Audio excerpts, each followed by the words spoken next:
Espíritos nos ajudaram na estrada. O final é surpreendente, tá escrito aqui. Vamos ver. É um relato longo. Não, ele é médio. Oi, Ana, meu nome é Fulana, mas sei que vai me chamar de Fulana e eu amo. Sou fã do canal, adoro os relatos. Semana que vem vou poder finalmente me tornar membro para ver os proibidões. Daqui a pouquinho tem proibidão, hein, gente? Mas hoje trago o meu primeiro relato de algo que aconteceu comigo e com o meu marido ontem à noite, na verdade, 22 de maio de 2021. No final, tudo vai fazer sentido com o tema do canal, tá? Não se preocupe, não terá nomes no relato e me perdoe qualquer erro de escrita, pois estou ansiosa. É a primeira vez que eu te escrevo. Espero que leia. Então, Ana, ontem à noite, por volta das 7 horas da noite, eu e meu marido fomos fazer uma visita para um amigo nosso. Ele estava fazendo aniversário e nos convidou para um churrasco. Seria apenas a família dele e nós dois, eu e meu marido. Nós aceitamos. A chácara onde eles moram é mais ou menos uns 20 minutos da nossa cidade. Então estávamos indo lá, alegres, eu, meu marido. Colocamos o caminho no GPS para não ter perigo de nos perdermos, pois estava escuro, né? E tinha chovido muito esse dia. Guarde essa informação da chuva. Tudo estava bem, ouvíamos música, conversávamos. Até que no GPS, o GPS tinha nos dado duas opções de caminho. Uma, que era mais perto, e uma mais demorada. Mas pouca diferença. Fomos na primeira opção. Fui prestando atenção e entramos onde mandava virar. Ana, era um chão de terra, uma descida estranha, uma entrada bem estranha mesmo. Nós desconfiamos que não era ali. Mas o GPS nos mandou virar o carro e entrar. Tinha chovido muito. E quando seguimos para entrar nesse caminho do GPS, era uma descidona de terra. Achamos o caminho muito estranho, ficamos com muito medo de atolar o carro no meio do nada. Meu marido, que estava dirigindo, quis voltar com o carro e sair daquele caminho e voltar para o outro. Mas não dava mais. O carro simplesmente não dava ré. O pneu não conseguia, por causa da chuva, da lama que estava ali. O carro não conseguia voltar, apenas ir para frente. Era o único jeito, teve que ser por ali mesmo. Com muito medo, seguimos o caminho. Tudo completamente escuro e o carro escorregando de um lado para o outro. Não sei como que o carro não atolou ou não sei como ele não bateu. As rodas estavam muito lisas, lama por toda parte. O desespero começou a vir. Tentávamos manter a calma e meu marido se concentrando muito para o carro não cair em nenhuma valeta de lama. Encontramos muitos galhos quebrados no caminho. Até uma árvore fininha, não sei como conseguimos passar.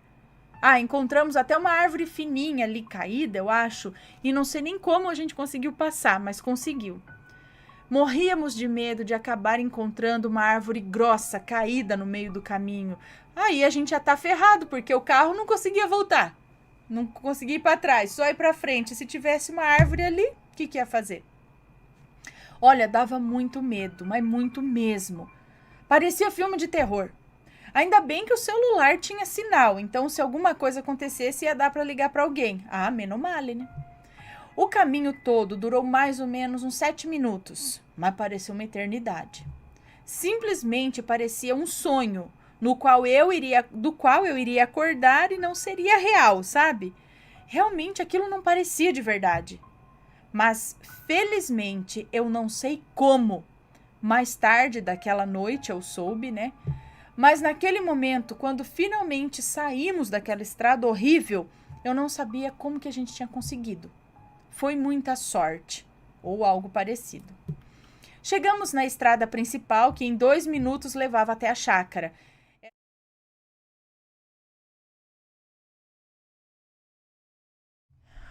Vamos lá, em busca de tesouros. Este acontecimento se passou com um primo do meu ex-namorado, e este primo dele morava em um sítio no estado de...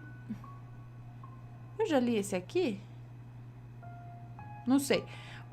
No estado de Michoacán, como que fala? Michoacán, no México. E este rapaz, primo do meu ex, sempre foi do tipo que não gostava de trabalhar e que era capaz de fazer de tudo para conseguir dinheiro fácil. Assim, ele colocou na cabeça que queria encontrar tesouros escondidos e começou então a fazer todo tipo de orações, benzimentos e feitiços que as pessoas místicas da redondeza o ensinavam para alcançar o seu objetivo. Com o passar do tempo, ele começou a encontrar pequenas coisas com algum valor, o que lhe incentivava a continuar buscando e dedicando-se às orações e feitiços, dedicados ao oculto, em prol de sua busca a tesouros. Algumas pessoas o aconselhavam a deixar esse tipo de coisa, porém ele não desistia. Sempre que ele conseguia encontrar algo de algum valor, isso vinha com algum tipo de sinal, o que facilitava a sua busca. Eis que um dia ele reconheceu mais um sinal que o oculto lhe dava, em sinônimo de que algo está para ser descoberto em determinado lugar. Estava ele em uma propriedade um pouco distante e percebeu que uma galinha ciscava insistentemente um pequeno local de chão puro, no quintal de uma casa de um conhecido seu. Daí então, ele, sem perder tempo, apanhou uma enxada e tratou de cavar no exato local. Já quando quase desistia, pois o buraco estava profundo, ele percebeu que a enxada tocou algo duro. Tratou ele de tirar o objeto, que era de um pequeno baú, que realmente parecia muito antigo e estava trancado. Ai, que sonho, se achar um baú enterrado assim. Ele, cauteloso, levou o pequeno baú até a sua casa e com o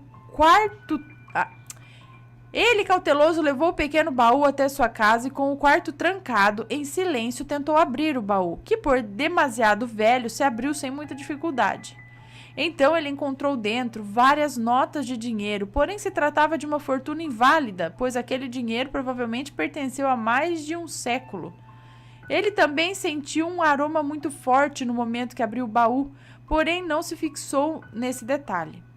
Passada a decepção, poucos dias depois, o mesmo começou a adoecer, sentindo fortes dores no peito, febre, tosse, dor de cabeça, tonturas e muita dificuldade para respirar. Também o mesmo odor daquele dia. Seguia como que impregnado no seu nariz. Já depois de aproximadamente uma semana, sua situação piorou muito e o levaram ao hospital da capital, onde os médicos diagnosticaram uma infecção forte no sistema respiratório, decorrente de envenenamento por inalação. Ou seja, eles chegaram à conclusão que ao abrir o misterioso baú, o dinheiro muito antigo que estava dentro, já em estado de decomposição e sem contato com o ar, liberou toxinas no momento em que ele abriu a tampa e então entrou no seu sistema respiratório. Mesmo com o uso de muitos antibióticos, sua saúde decaiu mais ainda e em menos de um mês ele faleceu. Até hoje, essa história continua na memória do povo daquele pequeno município, o que também serviu de alerta para todos lá, para que jamais tentem ganhar dinheiro fácil, sem trabalho e com ajuda paranormal. Aí pode entrar aquele lance de falar quando você abre a tumba vem a maldição e você morre quando você abre. Na verdade, talvez não seja a maldição que vem junto e te mata, mas bactérias, fungos, coisa que tá lá fechada há muito tempo e de repente você inala isso mesmo e isso te faz mal, né?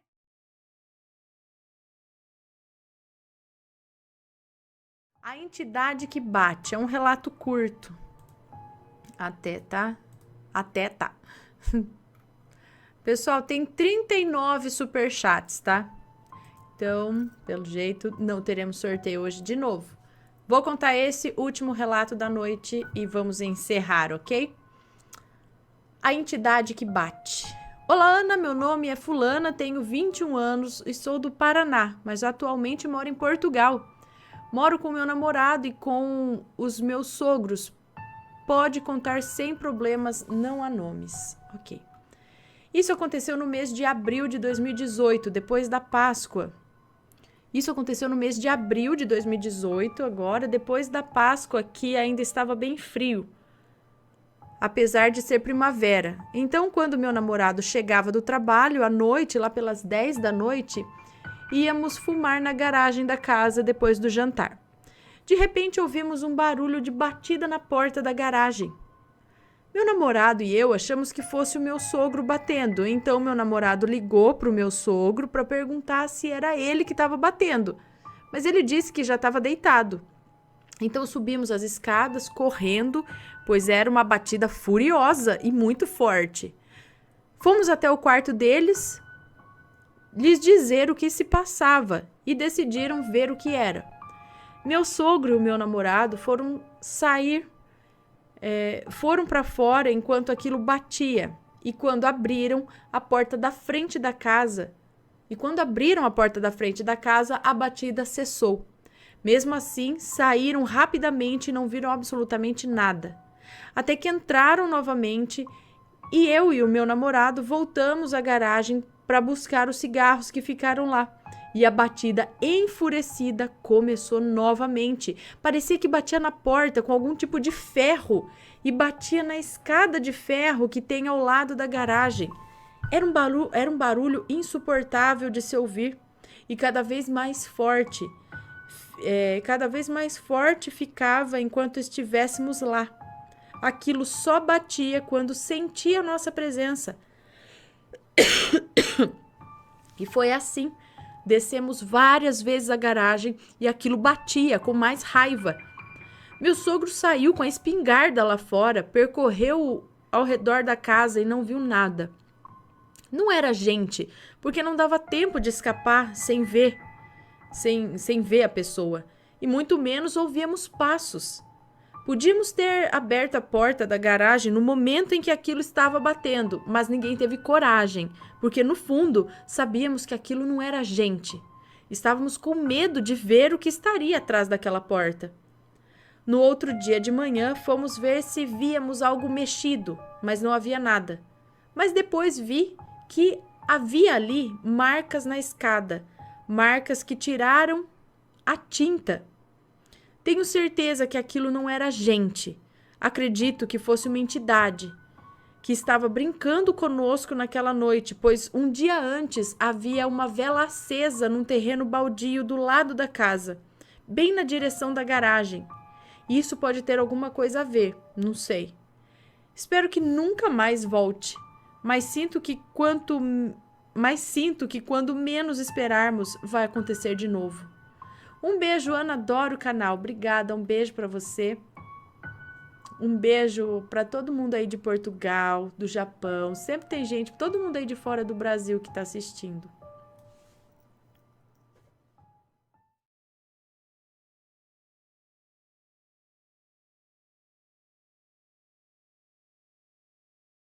Ok, então vamos agora pro relato de hoje, que não é um relato muito longo, mas é aqui sobre dias de finados, tá? Dia 2, dia de finados. Vamos lá. Olá, Ana, tudo bem? Eu sou a fulana e vou contar um relato para você. Eu enviei anteriormente 3 relatos, ok? Aí eu mandei 3 relatos que o título é O Conto das Três Marias, é isso. Com medo de deixar muito longo, acabei resumindo. Então vim com o relato dela, que realmente me deixou mais surpresa, eu diria. Os nomes estão trocados. Ok, vamos começar.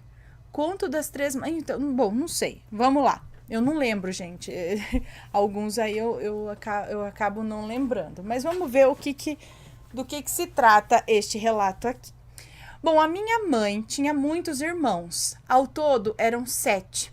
E eu lembro de um deles que passou um tempo lá em casa em busca de emprego na capital e melhores condições de vida. Vou chamá-lo de tio Ed. O tio Ed era muito engraçado, divertido, inteligente também, uma pessoa batalhadora. Mas ele tinha 2 terríveis problemas em sua vida: a cachaça e o cigarro.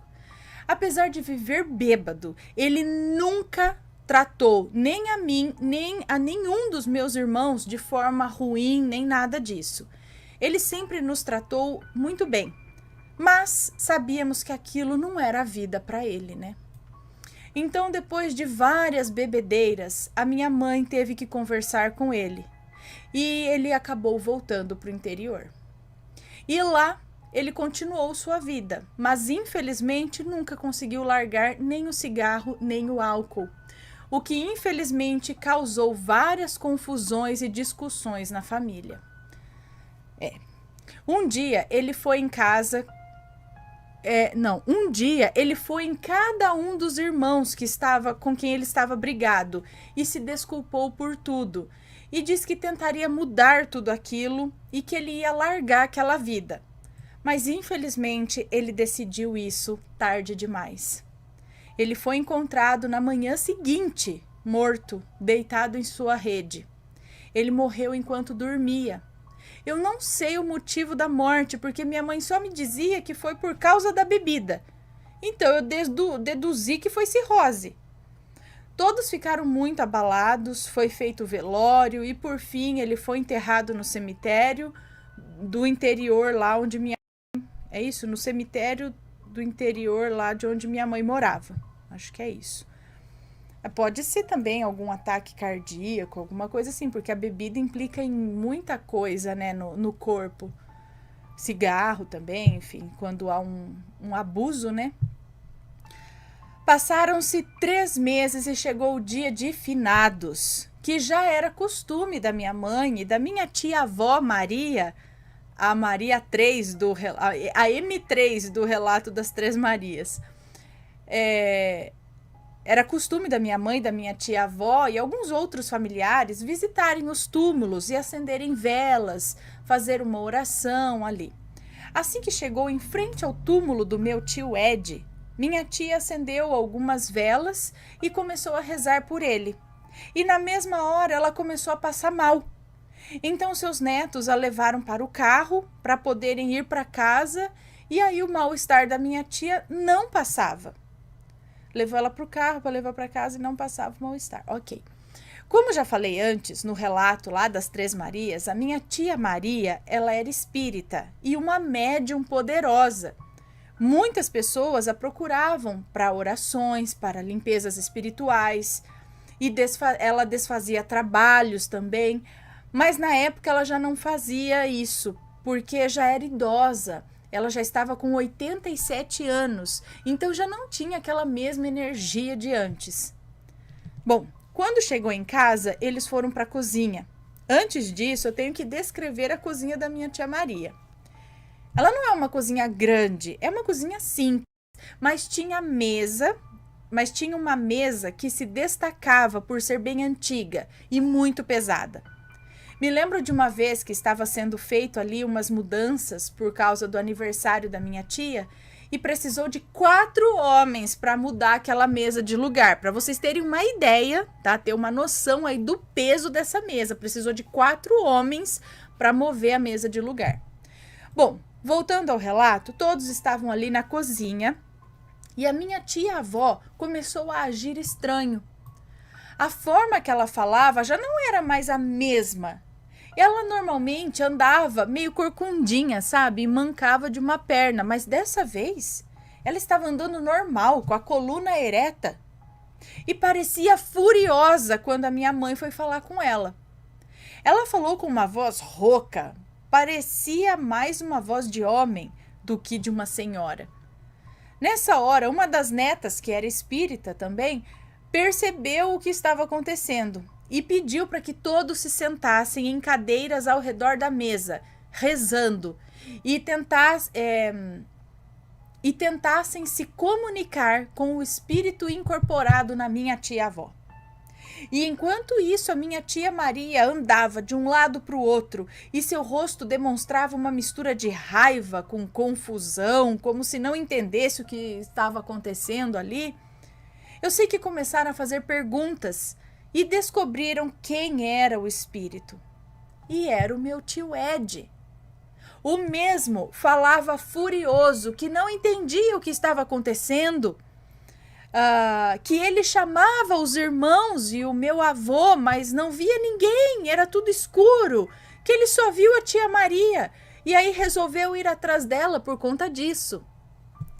A neta da minha tia, tentando conversar com ele, tentando pedir para que ele procurasse a luz, que a missão dele aqui na Terra tinha acabado.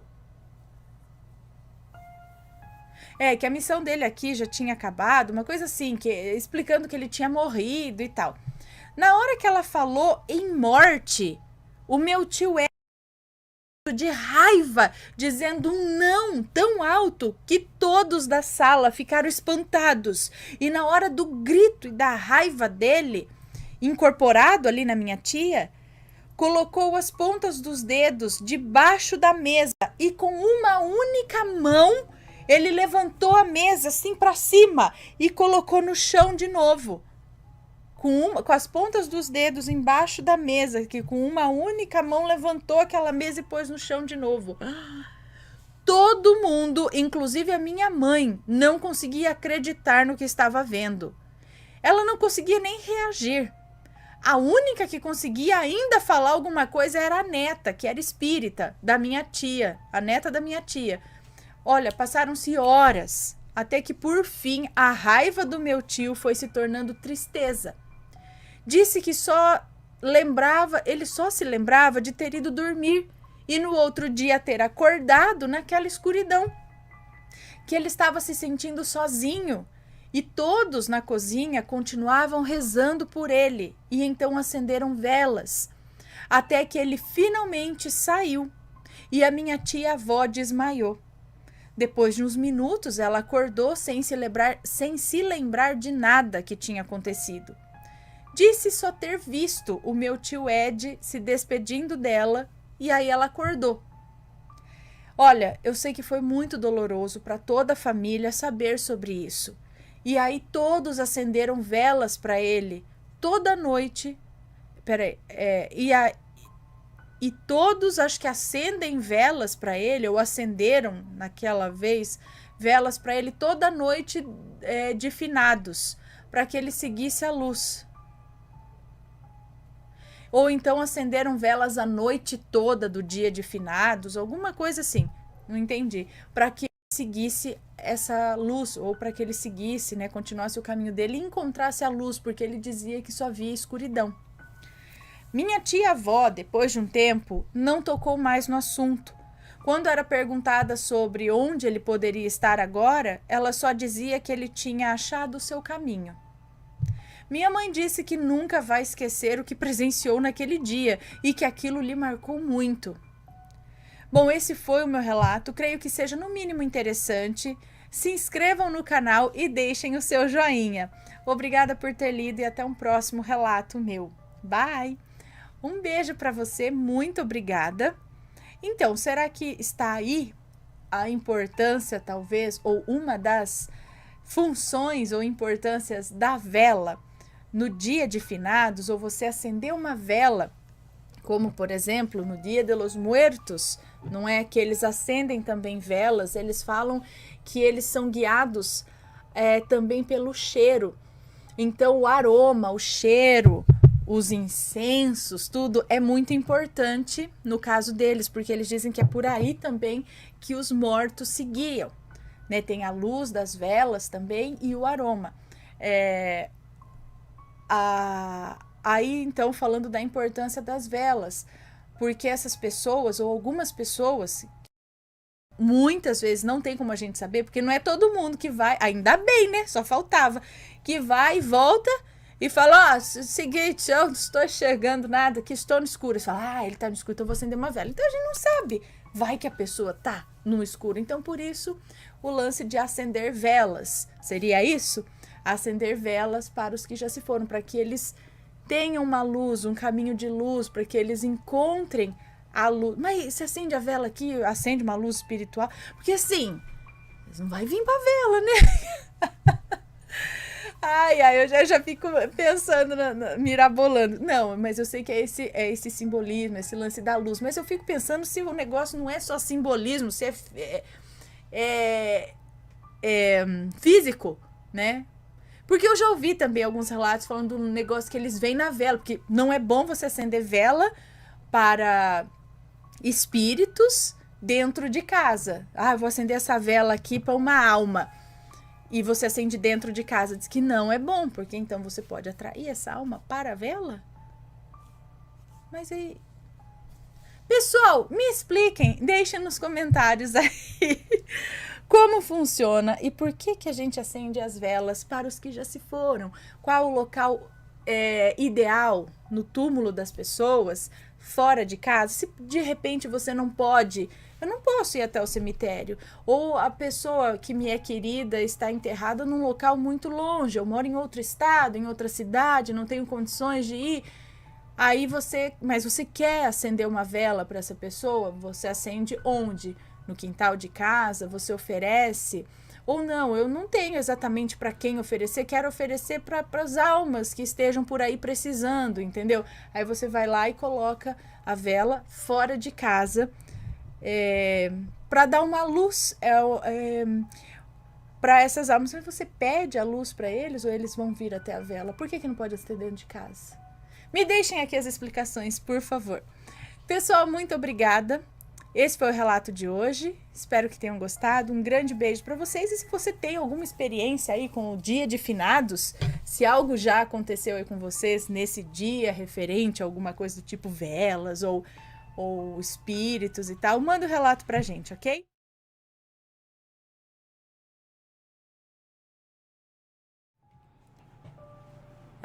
Criança assombrada. Olá, Ana Paula, meu nome é fulana, tenho 22 anos e sou do Rio de Janeiro. Bom, Aninha, meu relato é o seguinte. Há exatamente 2 anos, eu sou babá de um menino de 3 anos de idade. Comecei a cuidar dele quando ele já havia completado 1 ano de idade. Mas antes de eu cuidar dele, quem cuidava dele era a minha irmã. Todo dia, quando a minha irmã voltava para casa, ela chegava com umas histórias que havia acontecido algo estranho na casa do garoto. De brinquedos andando e ligando sozinho, histórias sobre brinquedos que andavam e ligavam sozinhos. Isso ela foi aguentando durante 5 meses. Um tempo depois, ela conseguiu um novo emprego em uma loja e, como eu estava desempregada, eu me ofereci para ficar no lugar dela cuidando do menino. A mãe dela aceitou, a mãe dele, né, a mãe do menino, aceitou, pois ela já me conhecia. No primeiro mês, eu não notei nada de errado com a casa, mas depois de algum tempo, as coisas começaram a acontecer. Certo dia, eu me deitei de tarde, depois de colocar o menino para dormir. Enquanto estava dormindo, eu tive um sonho que tinha alguém de roupa preta do lado do berço do bebê.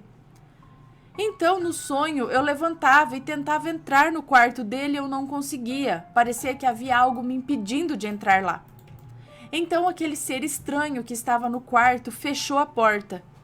E eu acordei assustada e fui em direção ao quarto do bebê e notei que a porta estava fechada, sendo que eu deixei a porta aberta antes de deitar. Quando fui chegando perto da porta, ouvi o bebê rindo no quarto sozinho. Então abri a porta rapidamente e ainda consegui ver algo se desfazendo no ar, como se fosse um vulto negro. Peguei o bebê e fui para a sala. Depois disso, muitas outras coisas aconteceram. Pioraram ainda mais quando o bebê aprendeu a falar. Ele sempre dizia que estava vendo um urso com um balão dentro do berço. O detalhe é que no berço dele não fica nenhum tipo de brinquedo ou urso de pelúcia. Certa vez levei ele para o quarto para ele dormir e ele estava relutante em dizer que não queria, pois estava com medo do urso. Eu disse para ele que não tinha nada no quarto. Orei e ele logo dormiu.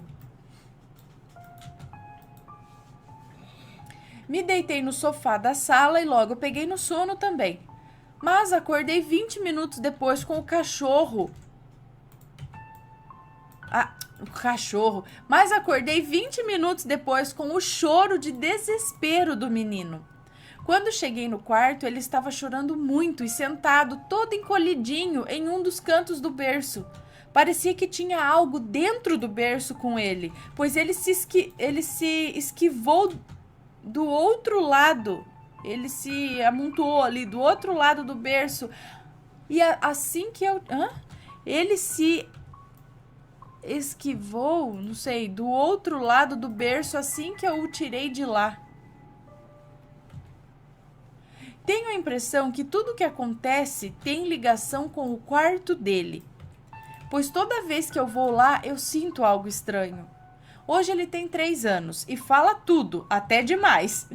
Mas de vez em quando ele ainda me surpreende dizendo pra mim coisas do tipo pra eu tomar cuidado que tem alguém atrás de mim. E eu fico muito assustada, mas como eu preciso do trabalho e me apeguei ao menino, eu continuo lá, mas sempre mantenho a porta do quarto dele fechada. Certo dia eu estava na cozinha fazendo algo que eu não me recordo muito e deixei o menino na sala. Meia hora depois, ouvi uma risada bem alta de uma criança vindo da sala e percebi que era uma risada diferente da risada dele. Então pensei que poderia ser a TV e deixei para lá. Então, eu ouvi mais uma vez a risada e algo que parecia um sussurro bem baixinho. Dessa vez eu fui até a sala me certificar que estava tudo normal. E para minha surpresa, quando eu cheguei na sala, a TV estava fora do ar e o menino estava dormindo. Eu fiquei com tanto medo que eu comecei a abrir as portas e as janelas da casa e fiquei sentada na varanda até a mãe dele chegar. Gente, que tem alguma coisa com essa criança, né? Na casa ou ao redor da criança.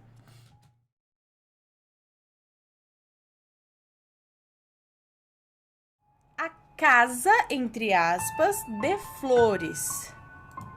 O que tá escrito aqui? A casa de flores. Vamos ver. Oi, Ana, me chamo... Não sei se é fulano ou fulana. O nome não dá pra saber.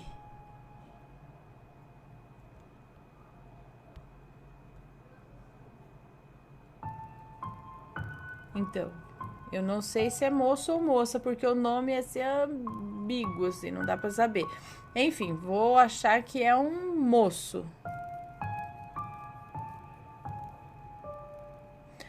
Oi, Ana, me chamo fulano e esse é meu terceiro relato para o canal. O relato que vou contar, na verdade, é do meu pai. Ele tem 34 anos, mas isso aconteceu quando ele tinha 23. O relato é meio grandinho, então vou contar como ele me contou. Em primeira pessoa, esse relato não tem nomes. Ah, tá. Então, beleza. Agora é o pai dele contando, ou dela, não sei. Agora é o pai.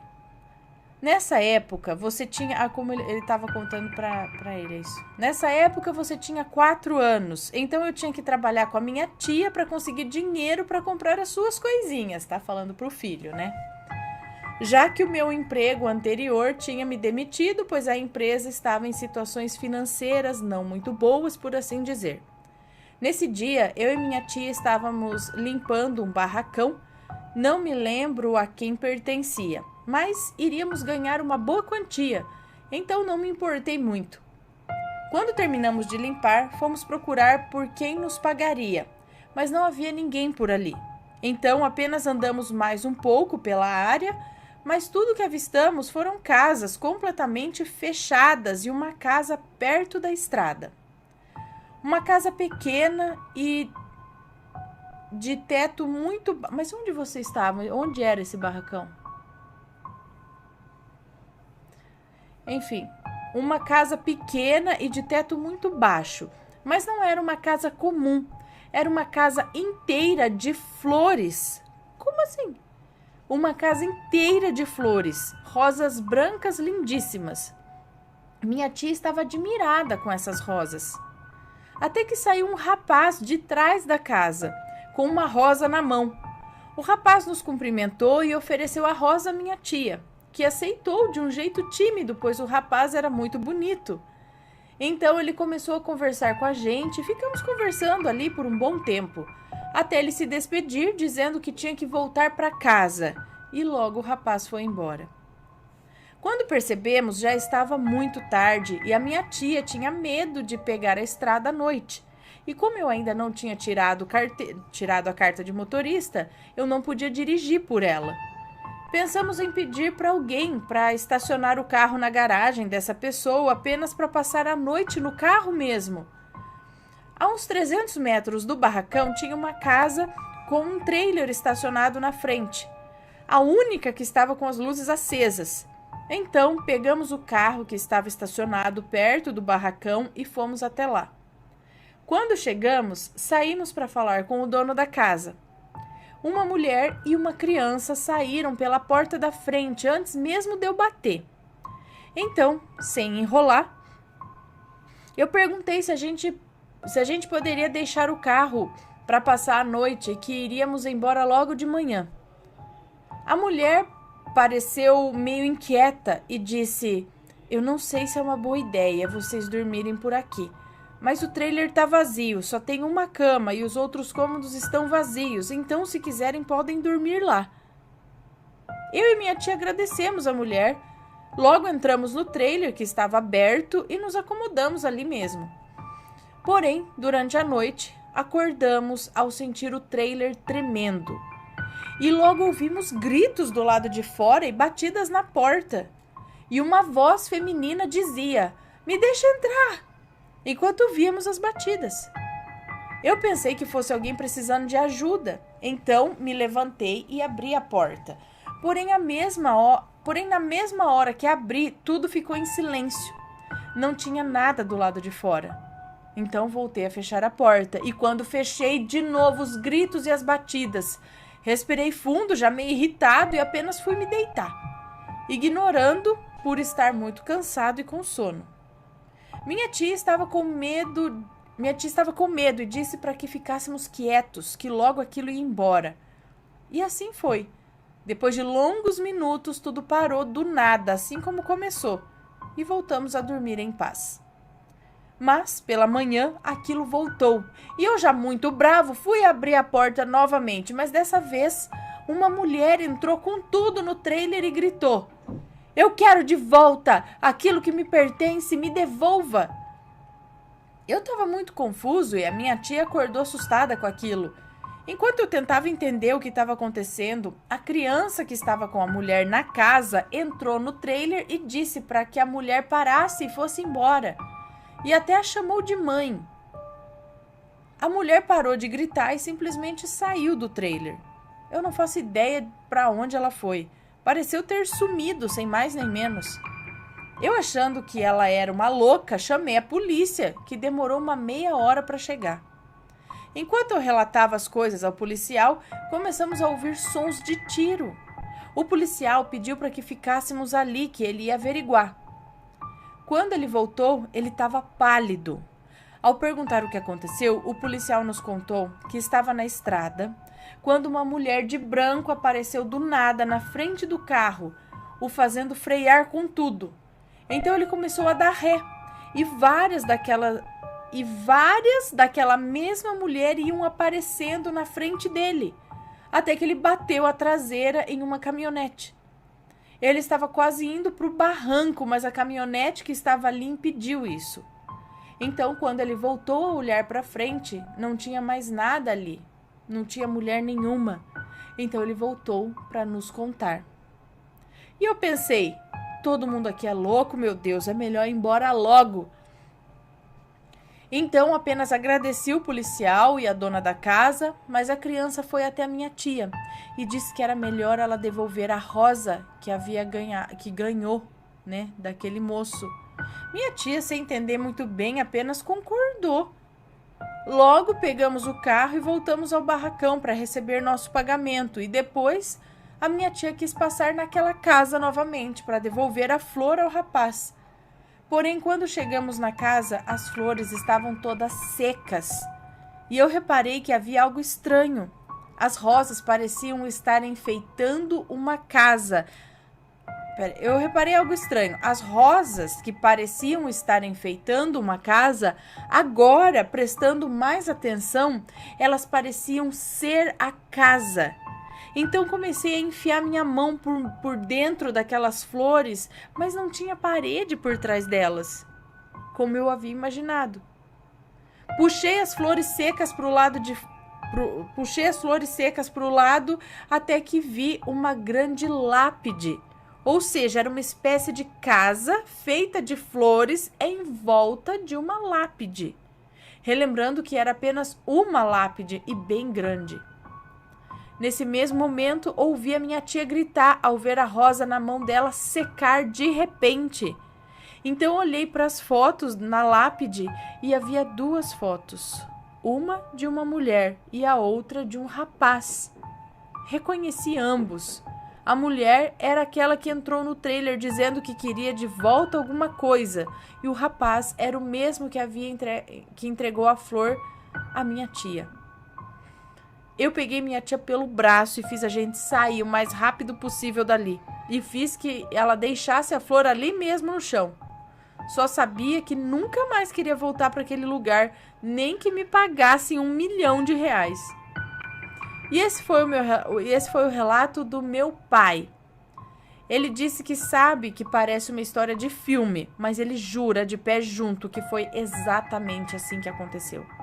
Espero que tenha gostado e espero que conte ele no canal. Te amo, que Deus abençoe você e a sua família. Beijos, um beijo para você. Muito obrigada pelo relato. Gente, que loucura!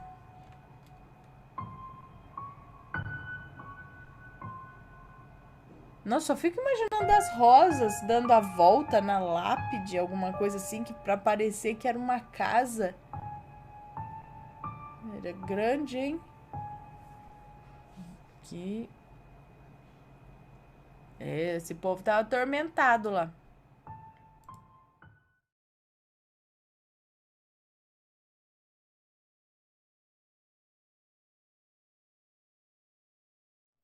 O crucifixo. Ele já tá aqui. Aqui. Vamos ler. Oi, Ana, meu nome é fulana, sou... Bom, esse aqui, vamos deixar esse aqui agora. Volta pra cá. Meu nome é fulana, sou de Pelotas, Rio Grande do Sul, e assisto os relatos ao vivo todos os dias. Sou viciada. O relato que vou contar aconteceu com meu pai há muitos anos atrás. Meu pai trabalha como vigia noturno num terreno bem grande e vazio. Nesse terreno havia um banheiro, que era igual aquelas casinhas de madeira que a gente vê em filmes, sabe? Meu pai era a única pessoa que trabalhava nesse terreno à noite e tinha muito medo de lá. Então ele passava as noites dentro desse banheiro. Coitado. Dentro do banheiro tinha um crucifixo pregado numa parede, que já estava lá quando ele começou a trabalhar. E ele era a única companhia do meu pai. Poxa, peraí, um banheiro com crucifixo dentro? Eu também já ia ficar cabreira. Quem colocou aquele crucifixo dentro do banheiro e por quê? Bom, o crucifixo era a única companhia do meu pai. Para passar o tempo, meu pai conversava com esse crucifixo. Passava a noite toda falando causos da vida com ele. Meu pai acabou tendo que sair do emprego. Não me lembro por quê. No último dia de trabalho dele, pouco antes de sair, ele agradeceu ao crucifixo pela companhia e todo esse tempo que ele ficou lá. Dizia que ele tinha sido um amigo para o meu pai. Como disse antes, o crucifixo estava pregado na parede. Então meu pai acabou comentando: se eu pudesse eu te levava para casa comigo. Na mesma hora, Ana, o crucifixo soltou do prego e caiu no chão, sozinho. É claro que o meu pai tinha considerado pegar o crucifixo, mas como ele estava pregado na parede, só daria para pegá-lo se puxasse, mas isso faria o crucifixo arrebentar, né? E ele caiu como se tivesse atravessado o prego, intacto. Meu pai ficou besta olhando, mas pegou o crucifixo e trouxe para casa. Ele sempre conta essa história. Bom, é isso. Outro dia conto outros relatos e sobre sacis. A família da minha mãe cresceu em sítio e tem muitas histórias. Beijos e abraços para você. Cadê a foto do crucifixo? Manda a foto do crucifixo. Tem lá ainda? Que legal! Agora, por que que alguém colocou um crucifixo dentro do banheiro naquele local? Tipo, é o único lugar onde eu posso me proteger. Entra no banheiro e ainda põe um crucifixo de proteção lá dentro.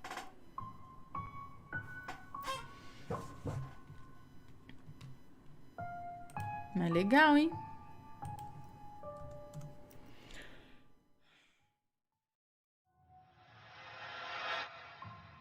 Nossa Senhora e Jesus Cristo na beira da estrada.